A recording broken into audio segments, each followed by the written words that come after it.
కేంద్ర కేబినెట్లో ప్రమాణ స్వీకారం చేశారు.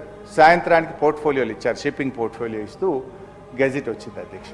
తర్వాత అదే రోజు రాత్రి డిఎంకే మేము వెళ్ళిపోతాం యూపీఏ నుంచి, మాకు షిప్పింగ్ కావాల్సిందే అంటే స్వయంగా మళ్ళీ కేసీఆర్ గారు మన్మోహన్ సింగ్ గారి దగ్గరికి, ప్రణబ్ ముఖర్జీ గారి దగ్గరికి, సోనియా గాంధీ గారి దగ్గరికి వెళ్ళి అసలు నేను మంత్రి పదవి వద్దన్నా కానీ మీరు చేరమంటే మీ గౌరవంతో నేను కేబినెట్లో చేరాము, ఈ పోర్ట్ఫోలియో వాళ్ళకి ఇవ్వండి, నాకు యూపీఏ ప్రభుత్వం నిలబడడం ముఖ్యం, తెలంగాణ రాష్ట్రం ఏర్పడడం ముఖ్యమని చెప్పి తనకు తానుగా వెళ్ళి మన్మోహన్ సింగ్ గారికి వారు స్వయంగా చెప్పినటువంటి విషయాన్ని గుర్తు చేస్తా ఉన్నారు అధ్యక్ష. ఆ రోజు మన్మోహన్ సింగ్ గారు కూడా బాగా అప్రిషియేట్ చేశారు.